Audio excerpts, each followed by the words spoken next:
j'ai une impression de quelqu'un qui, durant sa vie, a pu être blessé, a pu être un peu, malmené. Et puis j'ai l'impression que dans sa famille, c'était difficile. Oui. Qu'il était mis de côté depuis tout petit. Oui. Je le vois très seul dans une famille pourtant assez nombreuse. Est-ce que déjà ça, Ça correspond. D'accord. Ouais.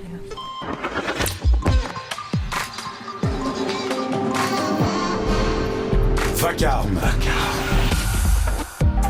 SOS Fantôme. Laurence Di Félix, Raphaël Bouchet. Ils nous font un peu peur, même quand on n'y croit pas. Un vieux château, une cave sombre, un parquet qui craque la nuit, et voilà que surgit l'image du fantôme, nourrie de films et de littérature fantastique.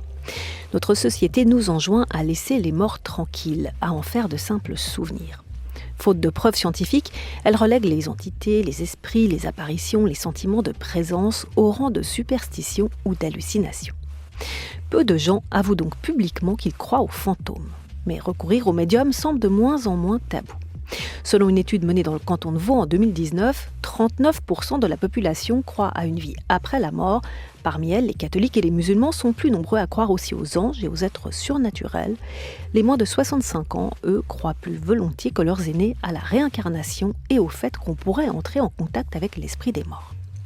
Mais qu'on y croit ou pas, la figure du fantôme a quelque chose à nous dire et nous allons l'interroger tout au long de nos reportages.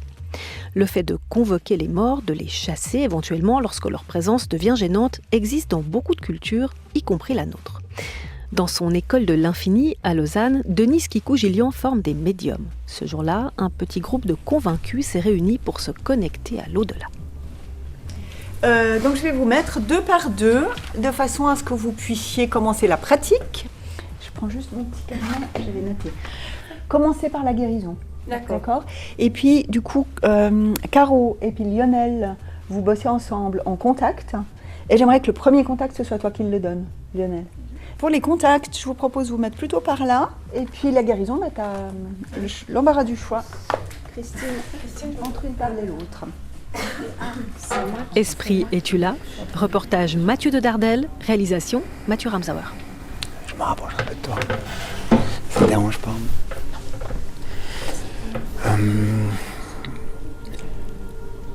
C'est une petite fille, elle est là, elle joue dans le sable, elle a des instruments comme ça, je la vois avec une pelle, du sable, c'est marrant parce qu'elle a aussi des lunettes. Il y a un petit air de ressemblance quand même avec toi. Alors, je sais pas si elle était jeune quand elle est décédée ou pas.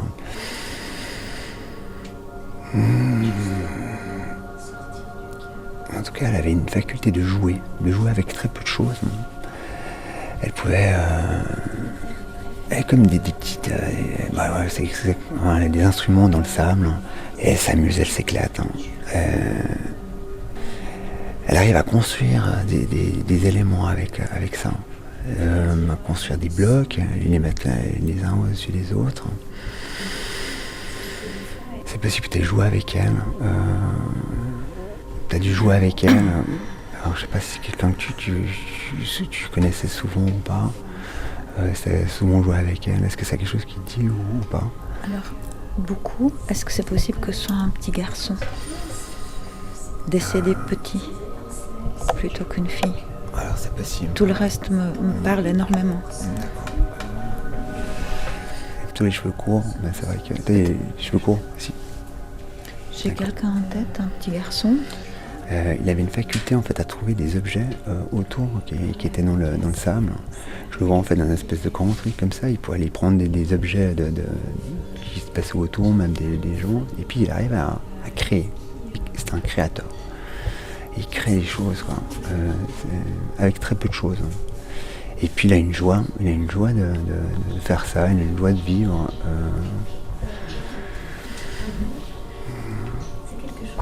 Ça te parle?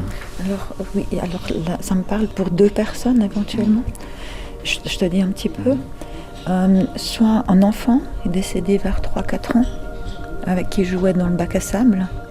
Et peut-être mon oncle, décédé beaucoup plus tard, qui a cette faculté en fait d'assembler les choses, de jouer, cette joie de vivre.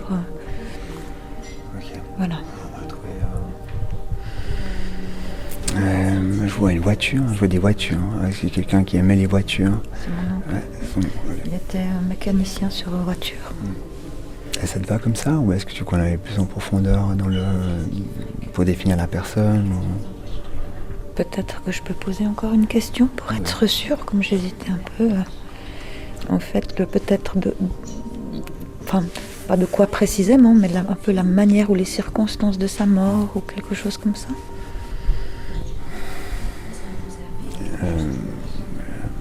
Quand je le ressens comme ça, j'ai l'impression que c'est plutôt de la maladie. Quelque chose qui est un peu mangé un peu d'intérieur. Mais sans que t'aies pas... j'ai pas l'impression que... Mais il était quand même ok avec ça, quoi. Je sais pas, c'est possible, hein, mais j'ai l'impression qu'il a vécu d'une façon plutôt paisible, quoi. Oui, ça correspond.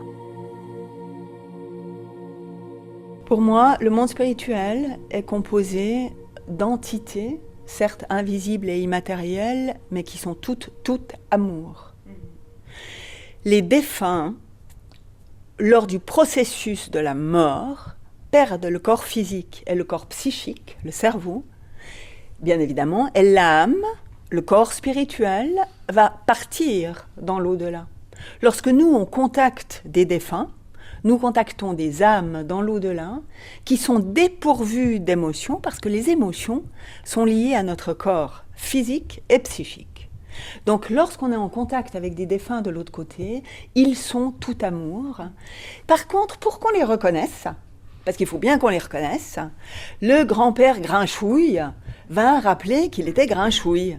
Mais on ne va pas, dans un contact médiumnique, dire « j'ai ici un grand-papa Grinchouille ». Parce que ça laisserait entendre que les morts ont des humeurs, ce qui n'est absolument pas le cas. Et la plupart des défunts transitent dans l'au-delà immédiatement. C'est extrêmement rare qu'ils aient du mal à transiter, mais ça arrive parfois. Et un défunt qui ne transite pas tout de suite dans l'au-delà, en général, c'est par manque de culture mortuaire ou médiumnique, à savoir que quelqu'un qui est athée, qui croit en rien, et qui tout d'un coup se retrouve de l'autre côté, à se dire « Oh là là là, mais je suis encore vivant, je suis encore là, qu'est-ce qui se passe ?» Ça peut faire gloups, d'accord ? Donc peut-être cette personne a besoin d'un petit coup de main pour être rassurée et faire le passage, mais c'est assez rare. Ou bien, c'est que ce défunt a encore un message à faire passer.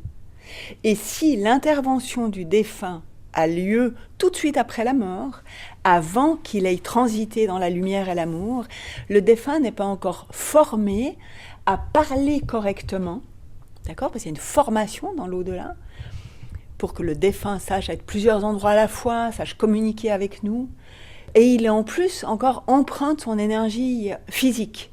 Vous savez que le corps éthérique met 3 jours à disparaître après la mort. Et dans le corps éthérique, il y a toutes les informations mémorielles des émotions et de l'énergie du vivant. Donc si un défunt se présente et qu'il n'a pas été formé, qu'il n'a pas transité dans l'au-delà, oui, il peut être maladroit et oui, il peut allumer des ampoules, faire péter des cadres de photos, claquer les portes, par maladresse. Parce qu'il n'est pas formé, parce que son énergie, elle déborde et il ne sait pas communiquer avec nous. Mais en aucun cas, c'est parce qu'il veut nous faire du mal ou nous faire peur. Moi, j'ai eu un cousin et sa femme qui étaient dans l'avion MH17 qui a été abattu par les Russes au-dessus de l'Ukraine. Et ce qui m'est arrivé, c'est que j'étais chez mon acupunctrice, donc couchée sur la table, elle m'a planté les aiguilles. Elle, d'ailleurs, elle avait trouvé que j'étais décomposée, mais ça, c'est inutile ici. Mais ce qui m'est arrivé, c'est que j'ai entendu une voix donc, dans ma langue maternelle, en néerlandais, qui me disait « loslaten », donc lâcher, lâcher. J'ai lâché et je me suis retrouvée en Ukraine, enfin après j'ai compris que c'était en Ukraine, dans une pelouse avec une forêt à gauche. Et je voyais mon cousin et sa femme qui couraient en rond dans l'herbe. C'était environ 1 mois après l'accident. On avait déjà eu une cérémonie tout. Et j'essayais de les atteindre pour leur dire « mais il ne faut pas chercher votre corps, vous n'allez pas le trouver ». Et comme je n'arrivais pas, j'ai fait appel à un guide, enfin j'ai appelé quelqu'un du monde spirituel, et 2 guides sont venus, un pour la femme de mon cousin et un pour mon cousin, et ils sont repartis vers la lumière. Et moi, je me suis retrouvée aussi sec, sur la table de l'acupunctrice qui ouvrait justement la porte pour entrer.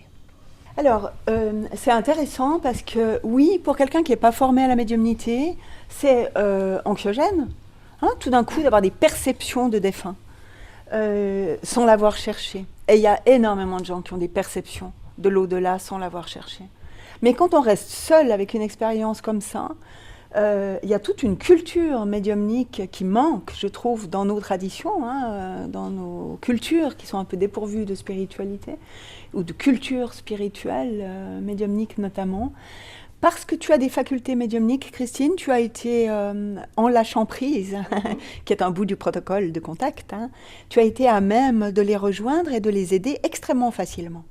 Maintenant, si ça vous arrive et que vous êtes formé, ce qui est votre cas, eh bien, la bonne chose à faire, c'est exactement ça, c'est d'aller chercher immédiatement de l'amour, encapsuler les défunts avec de l'amour et invoquer vos guides pour qu'eux fassent le chemin de transition dans la lumière.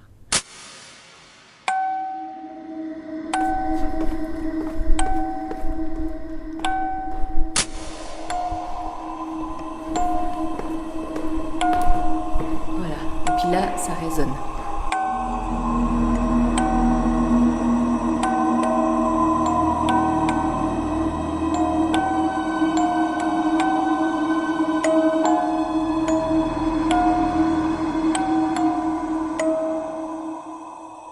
Donc on est ici au Tibet Museum à Gruyère, dans la chapelle du Château Saint-Germain. Et je m'appelle Magali Yeni, je suis collaboratrice scientifique dans ce musée et je suis aussi ethnologue. Et qu'est-ce qu'on trouve dans cette salle en gros ? On trouve justement la collection Bordier d'art sacré, pas forcément tibétain, mais himalayen. Ça vient d'un peu tous les pays limitrophes, mais quand même la majorité tibétain. Donc on trouve des statues, on trouve des peintures, on trouve des objets rituels, des manuscrits. C'est vraiment la base de cette collection. Pour ces sociétés himalayennes, quel est leur rapport à l'invisible et aussi aux fantômes ? Alors à l'invisible, bien sûr, c'est là, il y a aussi une forme de chamanisme, c'est un peu non galvaudé, mais quand même des gens qui arrivent à rentrer en contact avec l'invisible dans tout l'Himalaya. Et puis par rapport aux morts, c'est vrai que dans le bouddhisme, l'âme continue son chemin, elle va s'incarner dans un autre récipient, mais l'âme, elle reste entière. C'est quelque chose qui est totalement normal au Tibet de vivre justement avec ces âmes qui restent là. Cette croyance ancrée dans la religion, chez nous on va plus parler de superstition. Oui, c'est exactement ça.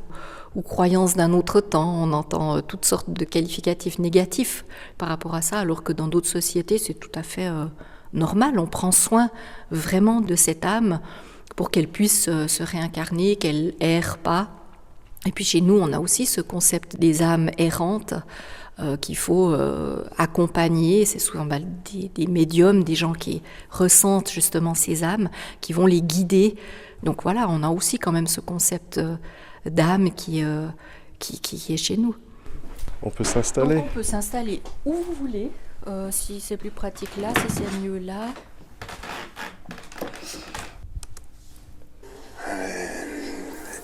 C'est une petite fille, elle est là.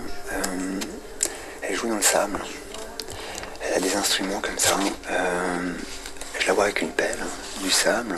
C'est marrant parce qu'elle a aussi des lunettes. En entendant ça, qu'est-ce que vous en pensez ? Alors moi j'ai un peu deux attitudes. La première, c'est effectivement ce côté où je ne doute pas qu'il y a des messages qui circulent, qu'il y a des contacts qui sont possibles. Et donc, ça me parle. Je trouve ça très, très beau, finalement, de pouvoir établir des contacts de ce style.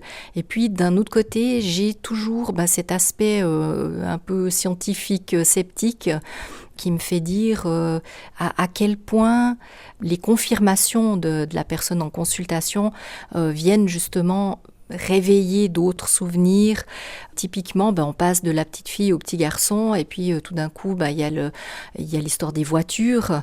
Et puis les voitures, typiquement, voilà, ça peut être un jouet d'enfant, mais ça peut être aussi quelque chose qui plaît à l'oncle, donc qui est une personne adulte, parce que c'est un homme, puis qu'on vit un peu dans ces clichés-là.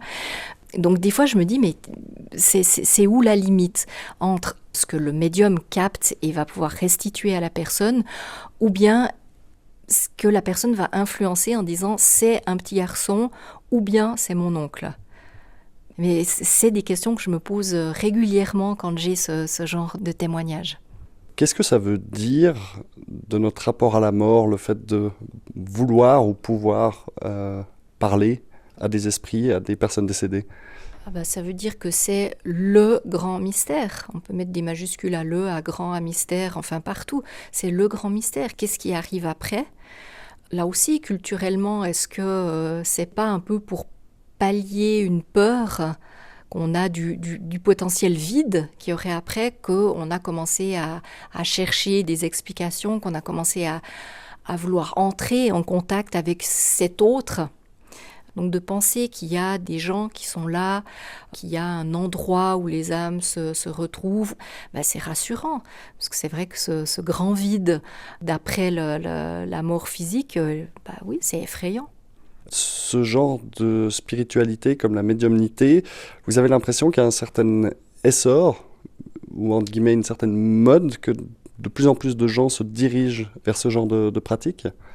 Oui, j'ai quand même cette impression-là parce que de plus en plus, en tout cas dans la société occidentale, les gens essayent de se connecter justement à cet autre.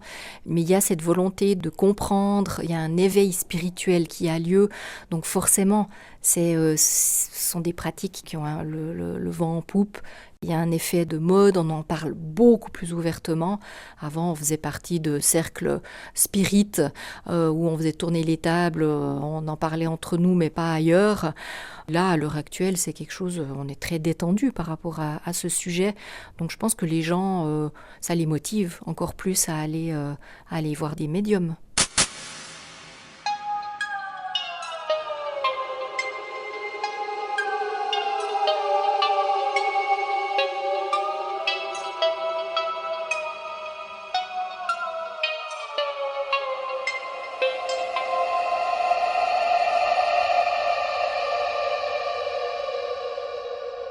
Qui a vraiment besoin d'un contact défunt, mais un contact défunt où la discussion avec le défunt va être primordiale, parce que la réalité des contacts, c'est qu'on aide le deuil, c'est qu'on dialogue pour achever des inachevés, amener des réponses aux vivants que le mort n'a pas pu donner de son vivant.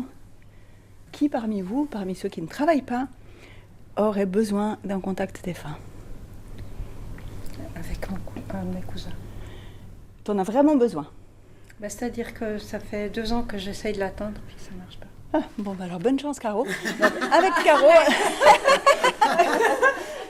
c'est parfait. Donc Caroline et Christine, avec pour cible le cousin, inatteignable. Je vais dire au fur et à mesure un peu des informations que j'ai, parce qu'elles me viennent vraiment un peu au compte-gouttes comme ça, mais il faut que j'en parle pour avoir la suite. Ce qui me vient en premier,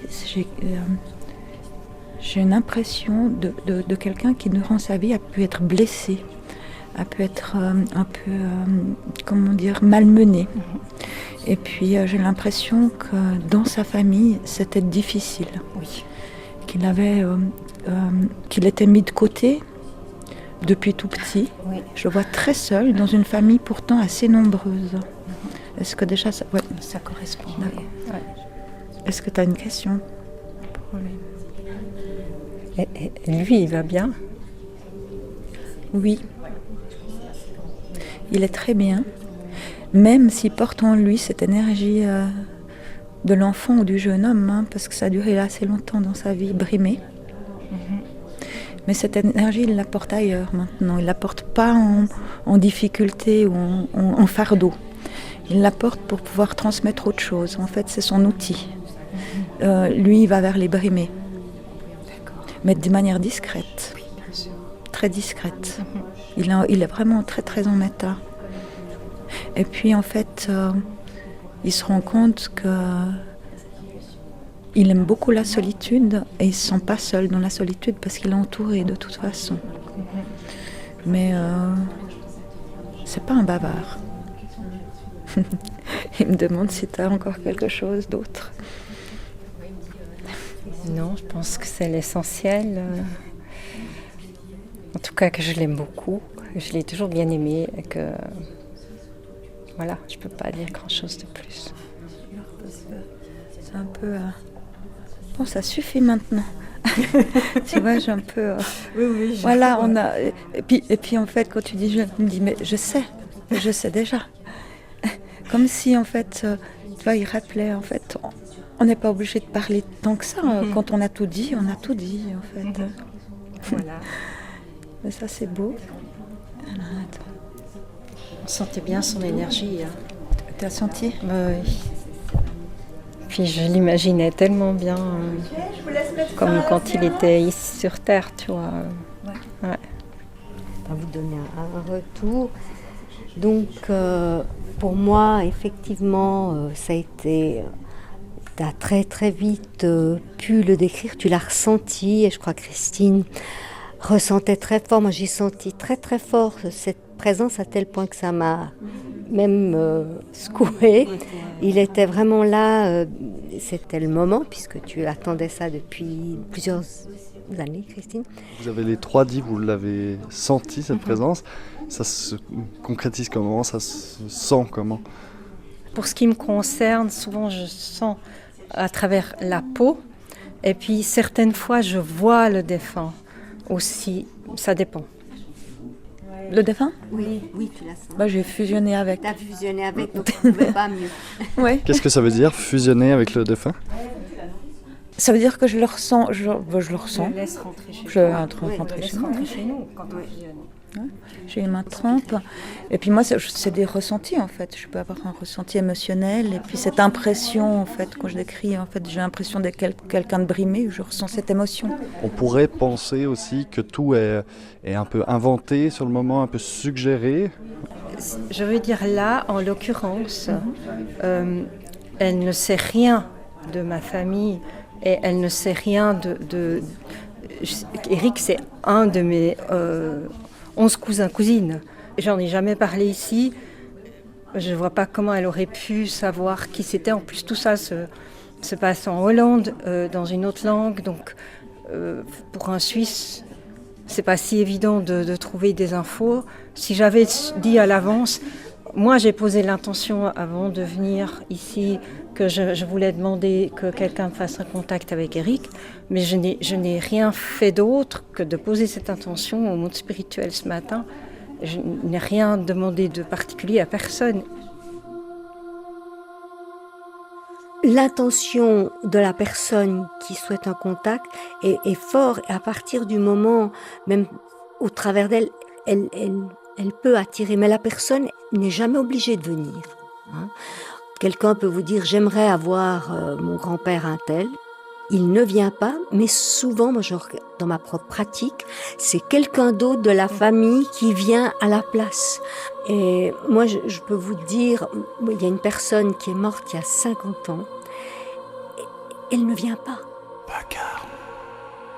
Et j'ai demandé plusieurs fois, voilà. Donc, je peux préparer, demander.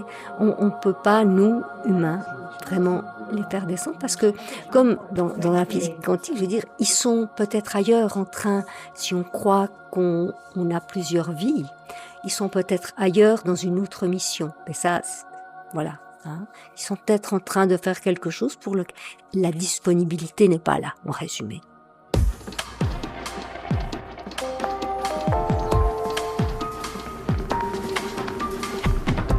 C'était Esprit, es-tu là? Un reportage signé Mathieu de Dardel. Tout de suite, dans le 2e épisode, la chasse aux fantômes, une passion à laquelle s'adonnent les membres du groupe suisse de recherche en paranormal. C'était sur un terrain militaire, dans la région genevoise. C'était une sorte de dame blanche. Ça flottait à plus ou moins à 40 cm du sol.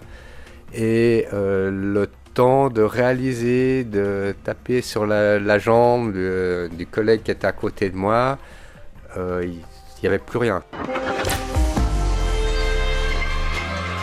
Vacarme, c'est une série de reportages en 5 épisodes disponible le dimanche en début d'après-midi sur le Play RTS et sur toutes les plateformes de téléchargement. On attend vos réactions à l'adresse vacarme@rts.ch ou sur notre boîte vocale 058 134 134 0.